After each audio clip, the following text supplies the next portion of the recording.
ಗ್ರಹಣ ಅಂತ ಬಂದಾಗ ಬಹಳಷ್ಟು ಜನರಲ್ಲಿರುವಂತಹ ಪ್ರಶ್ನೆನೇ ಅದು.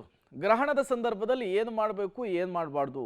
ಗ್ರಹಣ ನಮಗೇನಾದರೂ ಕೆಡುಕುಂಟು ಮಾಡುತ್ತಾ ಅಂಥೇಳಿ ಅದೆಲ್ಲದಕ್ಕೂ ಕೂಡ ಮಾತನಾಡಿದ್ದಾರೆ ಹಲವರು. ಅದರಲ್ಲಿ ಇವತ್ತು ರಾತ್ರಿಯಿಂದಲೇ ರಾಹುಗ್ರಸ್ತ ಚಂದ್ರಗ್ರಹಣ ಸಂಭವಿಸ್ತಾ ಇದೆಯಲ್ಲ, ಅತ್ಯಂತ ದೀರ್ಘಕಾಲದ ಗ್ರಹಣ ಇದಾಗಿರೋದ್ರಿಂದ ಚಂದ್ರಗ್ರಹಣದ ದೋಷದಿಂದ ಪಾರಾಗೋದಕ್ಕೆ ದುರ್ಗ ಪಾರಾಯಣವನ್ನು ಮಾಡಬೇಕು. ಆಹಾರ ಸೇವನೆ ಮಾಡಬೇಕಾ ಬೇಡವಾ? ಗ್ರಹಣ ದೋಷವಿರುವಂತಹ ನಕ್ಷತ್ರವನ್ನು ಮೃತ್ಯುಂಜಯ ಹೋಮ, ನವಗ್ರಹ ಶಾಂತಿ ಹೋಮ ಮಾಡಿಸಿದರೆ ಪರಿಹಾರ ಸಿಗುತ್ತಾ? ಯಾವ್ಯಾವ ರಾಶಿಯವರು ಏನೇನು ಮಾಡಿದರೆ ಸೂಕ್ತ? ದೋಷದಿಂದ ಪರಿಹಾರ ಸಿಗುತ್ತೆ? ಈ ಎಲ್ಲದರ ಬಗ್ಗೆಯೂ ಕೂಡ ರಾಜಗುರು ದ್ವಾರಕಾನಾಥ್ ಗುರೂಜಿ ಅವರು ಮಾತನಾಡಿದ್ದಾರೆ, ಒಂದಿಷ್ಟು ಸಲಹೆಗಳನ್ನು ಕೊಟ್ಟಿದ್ದಾರೆ. ಚಂದ್ರಗ್ರಹಣದ ವಿಶೇಷತೆಯ ಬಗ್ಗೆಯೂ ಕೂಡ ಅವರು ಮಾತನಾಡಿದ್ದಾರೆ. ಬನ್ನಿ ನೋಡ್ಕೊಂಡು ಬರೋಣ. ಇದು ಚಂದ್ರಗ್ರಹಣ. ಚಂದ್ರ ಅಂತಂದರೆ ದೇವಿಗೆ ಪ್ರೀತಿಯಾಗಿರ್ತಕ್ಕಂಥದ್ದು. ಚಂದ್ರಮಾ ಮನಸೋ ಜಾತಃ, ನಮ್ಮ ಮನಸ್ಸನ್ನು ಹಿಡಿದಿಟ್ಟರು ಚಂದ್ರನೇ. ಚಂದ್ರನ ಮೇಲೆ ಗ್ರಹಣ ಆಗೋದ್ರಿಂದ ಈ ಸಂದರ್ಭದಲ್ಲಿ, ಈ ಗ್ರಹಣದಲ್ಲಿ ದುರ್ಗಾಸ್ತುತಿ, ದುರ್ಗಾ ಜಪ, ಚಂಡಿಕಾ ಪಾರಾಯಣವಾಗಲಿ ಮಧ್ಯರಾತ್ರಿಯಲ್ಲಿ ಅತ್ಯುತ್ತಮವಾದ. ಅದು ಒಂದೇ ಅಲ್ಲ, ಯಾವ ದೇವಿಯನ್ನು ಪ್ರಾರ್ಥನೆ ಕೂಡ ಮಾಡಿದರೆ ಶಾಂತಳಾಗಿ, ನಿಮಗೆ ಸಿದ್ಧಳಾಗಿ, ಗ್ರಹಬಾಧೆಯನ್ನು ದೂರ ಮಾಡಿ ನಿಮ್ಮ ಕಲ್ಯಾಣ ಉಂಟು ಮಾಡ್ತಾಳೆ. ಯಾವಾಗಲೂ ಸೂರ್ಯಗ್ರಹಣದಲ್ಲಿ ಆದಿತ್ಯ ರುದ್ರನ ಪ್ರಾರ್ಥನೆ ಮಾಡಬೇಕು.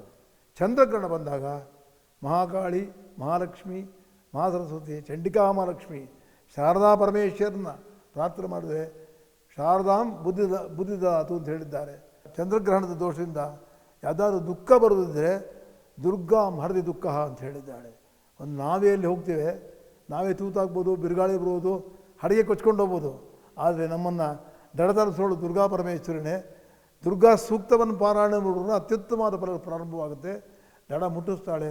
ಎಲ್ಲರೂ ದುರ್ಗಾದೇವಿ ಪ್ರಾರ್ಥನೆ ಮಾಡೋಣ, ಅದು ಒಳ್ಳೆ ನಿಮಗೆ. ಅದು ಯಾಕೆಂದರೆ ಚಂದ್ರಾಂಶ ಇರೋದ್ರಿಂದ ದೇವಿ ಪ್ರಾರ್ಥನೆ ಈ ಗ್ರಹಣದಲ್ಲಿ ಮಾಡಬೇಕು ಅಂತ ಹೇಳ್ತಾರೆ.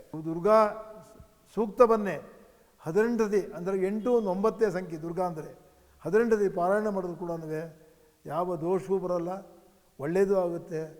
ಶಾಂತಿ, ಧೈರ್ಯ, ಕೀರ್ತಿ, ಯಶಸ್ಸು, ಲಾಭ ಎಲ್ಲವನ್ನು ಕೀರ್ತಿಯನ್ನು ಕೊಟ್ಟು ಕಾಪಾಡ್ತಾಳೆ ಅಂತ ಹೇಳ್ತೀನಿ. ಮಂತ್ರವನ್ನು ಪಾರಾಯಣ ಮಾಡಿ, ಒಳ್ಳೆಯದಾಗುತ್ತೆ. ಈ ಒಂದು ಪೂರ್ವಭಾದ ನಕ್ಷತ್ರ, ಶತಭಿಷ ನಕ್ಷತ್ರ ಅಂದರೆ ಕುಂಭರಾಶಿಗೆ ಮತ್ತು ಸ್ವಲ್ಪ ಮಟ್ಟಿಗೆ ಮಕರ ರಾಶಿಗೂ ತಗಲುತ್ತೆ. ಆದಾಗ್ಯೂ ಕೂಡ ಮೀನರಾಶಿಯವರೆಗೂ ಬರುತ್ತೆ. ಕರಾರುವಕ್ಕಾಗಿ ಹೇಳಬೇಕು ಅಂತಂದರೆ ಪೂರ್ವಭಾದ ನಕ್ಷತ್ರ, ಶತಭಿಷ ಎರಡಕ್ಕೂ ಬರೋದ್ರಿಂದ ಈ ಎರಡು ನಕ್ಷತ್ರದವರು ವಿಶೇಷವಾದ ಪ್ರಾರ್ಥನೆಯನ್ನು ಮಾಡಲಿ. ಅವರವ್ರ ಜಾತಗಳನ್ನು ಅವರನ್ನು ಕುರುಗಳ ಪರಿಶೀಲನೆ ಮಾಡಿಕೊಂಡು ಅದರಲ್ಲೇ ಗ್ರಹಚಾರ ಇದ್ದರೆ ಗ್ರಹಣ ನಿಮಿತ್ತ ನವಗ್ರಹ ಹೋಮ ಮಾಡ್ತಾರೆ, ಮೃತ್ಯುಂಜಯ ಹೋಮ ಮಾಡ್ತಾರೆ. ಅದನ್ನ ಅಷ್ಟು ಮಾಡಿದ್ರೆ ಸಾಕು. ಅದಕ್ಕೇನು ಲಕ್ಷಾಂತರ ರೂಪಾಯಿ, 1000 ರೂಪಾಯಿ ಖರ್ಚು ಮಾಡಬೇಕಾಗಿಲ್ಲ, ಅಲ್ಪದರಲ್ಲೇ ಮಾಡ್ಕೋಬೋದು. ನಮ್ಮ ಗ್ರಹಚಾರ ಎಲ್ಲ ದೂರ ಆಗುತ್ತೆ. ಯಾವುದೋ ಪ್ರಚಾರಕ್ಕೋಸ್ಕರ ಯಾರೋ ಹೇಳ್ತಾರೆ ಅಂಥೇಳಿ ಭಯಭೀತಿ ಉಂಟು ಮಾಡ್ತಾರೆ ಅಂತ ತಲೆಗೆ ನೀವು ತೊಗೊಳ್ದಲೇ ಅದನ್ನು ನೀವು ಖಂಡಿತವಾಗಲೂ ನಿಮ್ಮನೆ ಪುರೋಹಿತರನ್ನು ಕೇಳಿ ನವಗ್ರಹ ಮೃತ್ಯುಂಜಯ ಹೋಮ ಮಾಡಿಕೊಂಡ್ರೆ ಸಾಕಾಗುತ್ತೆ. ಅದರಲ್ಲಿ ರಾಶಿಯನ್ನು ನಾವು ಹೇಳ್ತಾ ಹೋದರೆ ಮೇಷರಾಶಿ, ಮಿಥುನ ರಾಶಿ, ತುಲಾ ರಾಶಿ, ಅಲ್ಲಿಂದ ಬಂದರೆ ನಿಮ್ಮ ಮಕರ ರಾಶಿ ಮತ್ತು ಮೀನರಾಶಿ, ಇಷ್ಟು ಜನಕ್ಕೂ ಈ ಗ್ರಹಣದ ಒಂದು ಸಂದರ್ಭದಲ್ಲಿ, ಗ್ರಹಣ ಪರ್ವಕಾಲದಲ್ಲಿ ದೇವರನ್ನು ಸ್ತುತಿ ಮಾಡೋದ್ರಿಂದ ಕಣ್ಣಿಗೆ ಕಾಣತಕ್ಕಂಥ ಕೈಗಳು ದೈವ ಸಹಾಯ ಸಿಕ್ಕಿ ನೀವು ಅಭೀಷ್ಟಗಳನ್ನು ಪೂರ್ಣ ಮಾಡ್ಕೋಬೋದು. ವಿದ್ಯೆ ಇದ್ದವ್ರಿಗೆ ವಿದ್ಯೆ, ಧನಕ ಸಂಕಟ ಧನ ಬರುತ್ತೆ. ಯಾವುದಾದ್ರು ಒಂದು ಉದ್ಯೋಗ ಮಾಡ್ತಿದ್ರೆ ಉದ್ಯೋಗದ ಪ್ರಗತಿ ಅದು ಬರುತ್ತೆ. ಯಾರು ಕೈಗಾರಿಕೆ ಶುರು ಮಾಡಿದರೆ ಆ ಪ್ರಾರ್ಥನೆ ಮಾಡಿದ್ರೆ ಆ ರಾಶಿಯಲ್ಲಿ ಹುಟ್ಟಿದವರು, ನಾನು ಹೇಳಿರೋ ರಾಶಿಯಲ್ಲಿ ಹುಟ್ಟಿದವ್ರಿಗೆ ಅತ್ಯಂತ ಒಳ್ಳೆಯ ಕಾಲ ದೇವರು ಕಾಪಾಡ್ತಾಳೆ. ಅವರು ಈ ವರ್ಷ ಪೂರ್ತಿ ಅಂದರೆ ಮಾರ್ಚಲ್ಲಿ ಒಂದು ಗ್ರಹಣ ಬರುತ್ತೆ 6ನೇ ತಾರೀಕು, ಅಲ್ಲಿವರೆಗೂ ಸಾಧ್ಯವಾದಷ್ಟು ಮಟ್ಟಿಗೆ ದುರ್ಗಾ ದೇವಸ್ಥಾನಕ್ಕೆ ಹೋದರೆ ಇನ್ನೂ ಹೆಚ್ಚಿನ ಬಲವನ್ನು, ಧನವನ್ನು ಸಂಪಾದನೆ ಮಾಡಿ, ಬರೀ ಧನ ಸಂಪಾದನೆ ಮಾಡೋ ಉಪಯೋಗ ಆಗಲ್ಲ, ಧನದ ಜೊತೆಗೆ ಧರ್ಮ ಇರಬೇಕು, ಧರ್ಮದ ಜೊತೆಗೆ ದೇವರಿರಬೇಕು. ಅತ್ಯಂತ ಶುಭದಾಯಕವಾಗುತ್ತೆ 5 ರಾಶಿಯವರಿಗೆ. ಈ ಗ್ರಹಣದಲ್ಲಿ ನಾವು ದಾನ ಕೊಡಬೇಕಾದ್ದು ಅಕ್ಕಿ. ಚಂದ್ರಗ್ರಹಣ ಎಲ್ಲರೂ ಅಕ್ಕಿ ಕೊಡಲಿ. 27 ನಕ್ಷತ್ರದವರು ಮನೇಲಿರೋರೆಲ್ಲ ಒಂದು ಸೇರು ಅಕ್ಕಿ ಕೊಟ್ಟರೆ ಏನು ಕಳ್ಕೊತೀವಮ್ಮ? ನಾವೊಂದು ಊಟ ಮಾಡಿದವರು ಬೇಡ, ಒಂದು ಅಕ್ಕಿ ಒಬ್ಬರು ಯಾರಿಗಾರು ಕೊಡಿ. ಅಲ್ಲೇನು ನೀವು ಜಾತೀಯತೆಯನ್ನು ಮಾಡೋಕ್ಕೆ ಹೋಗಬೇಡಿ, ಉತ್ತಮರನ್ನು ನೋಡಿ ಅವರು ಕೊಟ್ಟರೆ ಅಕ್ಕಿ ತೊಗೊಂಡೋಗಿ ಏನು ಮಾಡ್ತಾರೆ? ಅಡುಗೆ ಮಾಡ್ತಾರೆ, ಊಟ ಮಾಡ್ತಾರೆ, ಅದು ದೋಷ ಹೋಗುತ್ತೆ. ಆದರೆ ನಿಮ್ಮ ಸಂಪ್ರದಾಯ ಏನಿದೆ ಅನುಸರಿಸಿ ಬ್ರಾಹ್ಮಣರಿಗೆ ಕೊಡಬೇಕು ಅಂತಂದರೆ ಬ್ರಾಹ್ಮಣರಿಗೆ ಕೊಡಿ. ಆದರೆ ಎಲ್ಲೂ ಪಂಚಾಂಗದಲ್ಲಿ ಜಾತೀಯತೆ ಬಗೆದಿಲ್ಲ, ಇಂಥ ಜಾತಿ ಕೊಡಬೇಕು ಅಂತ ನಾನು ಬರೆದಿಲ್ಲ. ಅನ್ನ ಕೊಡಿ ಅಂತ ಅನ್ನ ಎಲ್ಲರೂ ತಿಂತೀವಲ್ಲ ನಾವು. ಆದ್ದರಿಂದ ಅಕ್ಕಿಯನ್ನು ದಾನ ಕೊಡೋದು ಅತ್ಯಂತ ಶ್ರೇಯಸ್ಕರವಾದ್ದು ಅಂತ ಹೇಳಕ್ಕೆ ಇಷ್ಟಪಡ್ತೇನೆ ನಾನು. ಈ ಚಂದ್ರಗ್ರಹಣ ನೋಡಿ, ನಾವು ವಿಶ್ವಾವಸು ನಾಮ ಸಂವತ್ಸರದಲ್ಲಿದ್ದೇವೆ. ಇನ್ನೇನು 6 ತಿಂಗಳು ಮಾತ್ರ ಬಾಕಿ ಇದೆ, ಯುಗಾದಿ ಬಂದ್ಬಿಡುತ್ತೆ.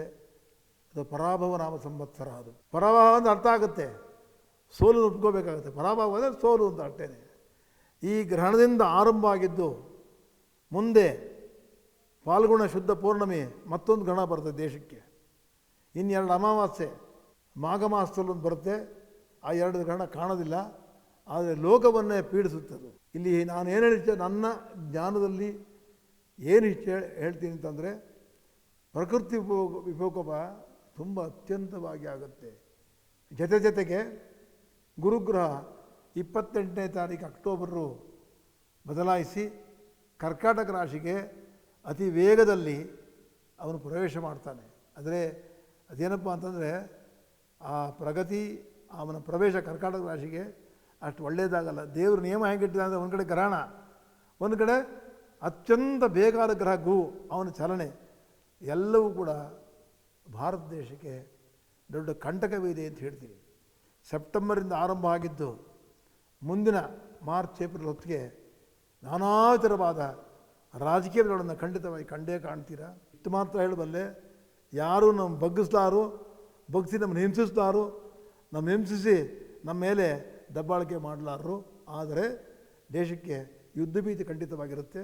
ದಕ್ಷಿಣ ಕರಾವಳಿಯಲ್ಲಿ ಸುತ್ತ ಹಾಕ್ಕೊಂಡು ದೊಡ್ಡ ವಿಕೋಪಕ್ಕೆ ಹೋಗಿ ಮಳೆಯಿಂದ ಬಹಳಷ್ಟು ಭಾಗ ಕೊಚ್ಚೆ ಹೋಗುತ್ತೆ ಅಂತ ಖಂಡಿತವಾಗಲೂ ಹೇಳಬಲ್ಲೆ. ಅದೇ ಘಟನೆ ಬೆಂಗಳೂರಲ್ಲೂ ಕೂಡ ಸದ್ಯದಲ್ಲೇ ಆಗುತ್ತೆ ಅಂತ ನಾನು ನಿಮಗೆ ತಿಳಿಸ್ತೇನೆ.